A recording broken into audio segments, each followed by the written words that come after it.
सातारा जिल्हा परिषद अध्यक्ष आणि उपाध्यक्ष पदाच्या निवडीनंतर राजकीय वातावरण चांगलेच तापले.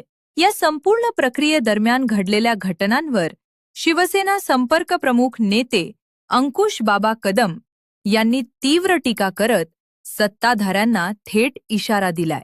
परवा झालेल्या सातारा जिल्हा परिषद अध्यक्ष आणि उपाध्यक्ष निवडीदरम्यान घडलेल्या घटनांचा प्रथम एक शिवसैनिक म्हणून निषेध करत शिवसेना संपर्क प्रमुख नेते अंकुश बाबा कदम यांनी सत्ताधाऱ्यांवर जोरदार निशाणा साधला.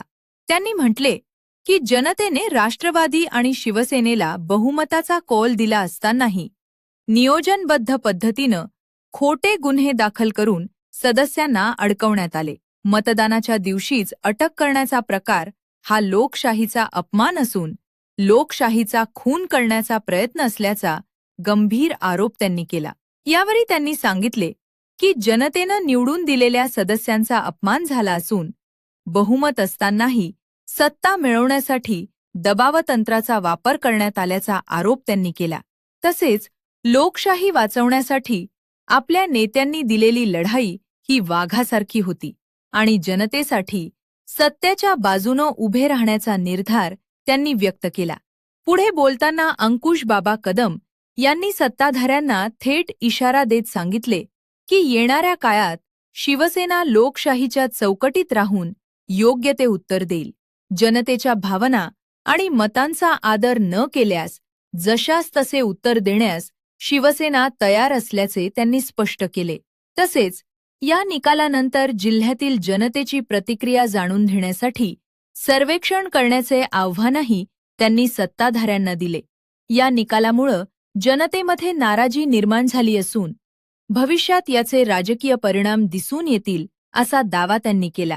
दरम्यान या वक्तव्यानंतर सातारा जिल्ह्यातील राजकीय वातावरण अधिक तापण्याची चिन्ह दिसत असून येणाऱ्या काळात या प्रकरणावरून राजकीय संघर्ष आणखी तीव्र होण्याची शक्यता व्यक्त केली जात आहे.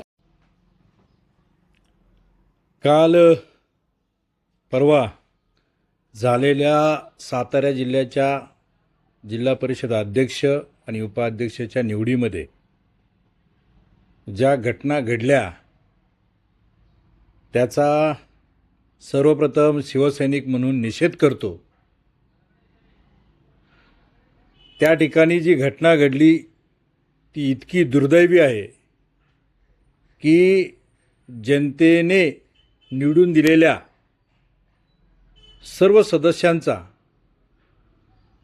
तो अपमान तर आहेच, पण लोकशाहीचा खून करण्याचं काम त्या ठिकाणी जो सर्वात मोठा पक्ष मनवला जातो आणि त्या पक्षातले दबंग म्हणून स्वतःला जे मंत्री समजतात त्यांच्या माध्यमातून या लोकशाहीचा खून झालेला आहे.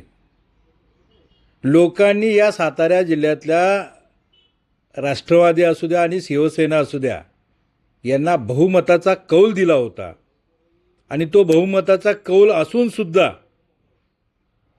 त्यांनी सांगितलेलं की आम्ही जिल्हा परिषदेचा अध्यक्ष बसवणार आणि हे सगळं प्रीप्लॅनली होतं. खोटे गुन्हे दाखल करणे असू द्या, त्या गुन्ह्यामध्ये त्याच वेळी अडकवणं असू द्या.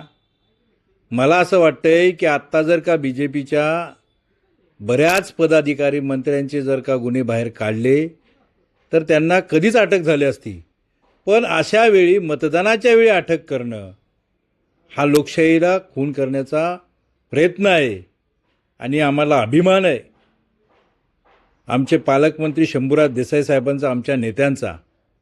कारण ज्या पद्धतीनं त्यांनी लढाई दिली लोकशाही वाचवण्यासाठी, ज्या पद्धतीनं वाघासारखं लढणं असतं आणि शिवसेनेचा वाघ कसा लढतो हे त्या ठिकाणी शंभूराज देसाई साहेबांनी दाखवून दिलं. अरे एक मंत्री त्यांनी ठरवलं तर पाहिजे एवढी संख्या आणू शकतात, पाहिजे त्या गोष्टी करू शकतात, पण स्वतः भिडले, स्वतः न्याय देण्यासाठी तिथं उतरले आणि न्यायाच्या भूमिकेमध्ये त्यांनी खऱ्या अर्थाने या सातारा जिल्ह्याच्या जनतेला दाखवून दिलं की सत्यासाठी आम्ही काहीही करू. आणि खरोखर आज सातारा जिल्ह्यामध्ये मला वाटतं भारतीय जनता पार्टी सर्वेक्षण करण्यामध्ये, सर्वे करण्यामध्ये एक नंबरचा पक्ष आहे. त्यांनी सातारा जिल्ह्यातल्या प्रत्येक मायमाऊली, इथल्या शेतकरी असू द्या, इथला तरुण असू द्या, यांचा एक सर्वे करावा या निकालाच्या नंतरचा आणि त्यांच्या प्रतिक्रिया ऐकाव्या. तुम्हाला खरंच तुम्ही काय केलं आहे याची लाज वाटल्याशिवाय राहणार नाही आहे.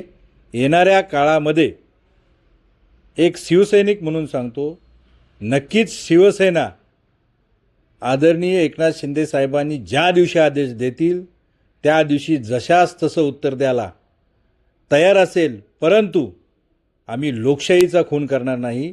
लोकशाहीच्या चौकटीमध्ये राहून जे करायचं ते नक्की करू, पण ज्यांनी चौकट मोडली तर त्याला जशास तसं उत्तर देण्याचं काम येणाऱ्या काळामध्ये सातारा जिल्ह्याच्या शिवसेनेकडून होणार.